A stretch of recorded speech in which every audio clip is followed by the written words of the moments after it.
बिस्मिल्लाहिर्रहमानिर्रहीम। एक बहुत अहम इशू है जी, जिसके ऊपर मैं आपसे डिस्कशन करना चाह रहा हूँ।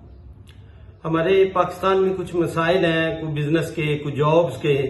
हमारी बहुत सारी नस्ल बाहर जाना चाह रही है, यूरोप में जा भी रहे हैं। मैंने तो देखा है कि एफएससी के बाद, एफए के बाद हमारी सारी नस्ल, पेरेंट्स, बच्चे सारी कोशिश कर रहे हैं कि हमारे बच्चे बाहर चले जाएं और यूरोप में जाएं, खुसूसन ऑस्ट्रेलिया में, कुछ जर्मनी में चले जाएं, यूके में चले जाएं, कनाडा, अमेरिका, जहां जा सकते हैं। कुछ थोड़ा सा टेक्निकल इशू है, मैं कुरान और हदीस की रोशनी में आपसे बात करता हूं।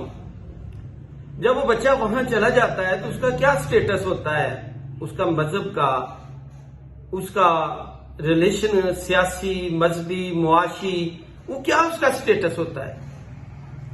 जिस मुल्क के बारे में 80% फादर लेस है, उन्हें पता ही नहीं कि बाप कौन है, उनका ना माँ का नाम लिखा जाता है वहां पे। क्या आप समझते हैं कि हमारा बच्चा वहां जाने के बाद शराब नहीं पिएगा? क्या हमारा वहां बच्चा जाने के बाद बुराई, जिना नहीं करेगा? वो जहां जिना को जिना नहीं कहा जाता। एक मेरा दोस्त है, वो बता रहा था कि वहां फैमिली के साथ बंदा बाहर नहीं निकल सकता। वो इस हालत में होते हैं वहां लोग, उनका ड्रेस, खवातीन का, मेल्स का। जो हमारे बच्चे जाएंगे उनका क्या स्टेटस होगा जी? पैसे तो बहुत सारे आ जाएंगे, लेकिन उनका मुस्तकबिल क्या होगा जी? मैं एक हदीस सुनाता हूं। फरमाया गया है कि मोमिन के लिए दुनिया कैद खाना है, मोमिन के लिए दुनिया कैद खाना है, और काफिर के लिए जन्नत है। तो वो तो जन्नत ही समझते हैं। कहते हैं सैटरडे को, संडे ऑफ हो जाता है तो चले जाते हैं साहिलों पे, सैटरडे संडे वहीं गुजारते हैं। कि उस बच्चे का क्या स्टेटस होगा? एक चाचे के बारे में सुन के मैं हैरान हो गया हूं कि नॉर्वे में गया कभी 20 साल पहले, वापस आया है तो वो चाचा बहुत परेशान है, लोगों में नहीं बैठता। दुनिया की महंगी गाड़ी है, लैंड क्रूजर है, जमीन है। पूछा गया है तो उसने कहा जी कभी बहुत अय्याशी की है, वहां तो तसव्वुर ही नहीं है ना कि ज़िना को ज़िना ही नहीं कहा जाता। बड़ी बुराइयां ज़िना किए हैं, शराब पी है।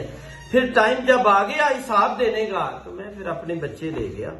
अब मेरी बेटी मेरे लोगों के सामने बैठ जाती है गोरे के साथ। मैंने भाग के जाके पकड़ के निकाली है, उसे थप्पड़ 2 मारे हैं, उसने मुझे अरेस्ट करा दिया। 3 दिन बाद पाकिस्तान आया हूं, जेल से निकल के पाकिस्तान सीधा आ गया हूं। और मैं दुआ करता हूं अब मैं मर जाऊं, दोबारा वो टाइम ना आए। चाचा मर गया है, बेटियां नहीं आई, बीवी नहीं आई उसे लास्ट टाइम सी ऑफ करने के लिए।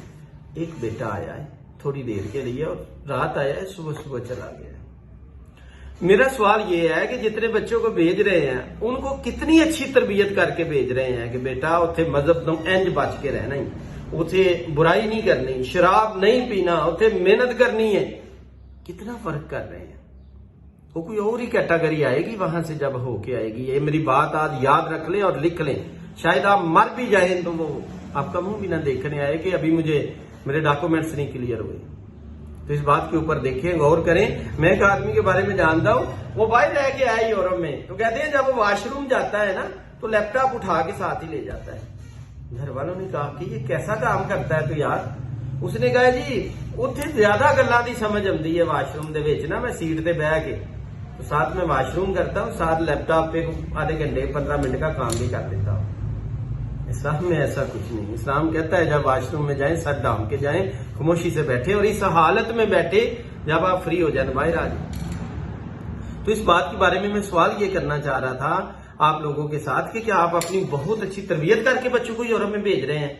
वो क्या वो गोरा बनेगा, काला बनेगा, अंदर से काला होगा, बाहर से चिट्टा होगा, वो क्या हो जाएगा?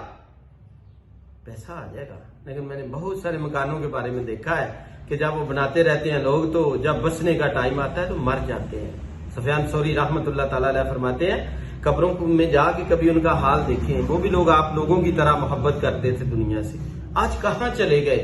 उनके मकानात में रहने वाले और लोग आ गए, उनके फैमिलियों के साथ अटैचमेंट और लोगों की हो गई, जमीनें काश्त करने वाले और आ गए। यार उसको देखिए टेक्निकली इस्लाम क्या कहता है। बच्चों को अगर यूरोप भेजना है तो अच्छी तरबियत करके भेजें ताकि वो अपने ईमान पे खड़े रहें।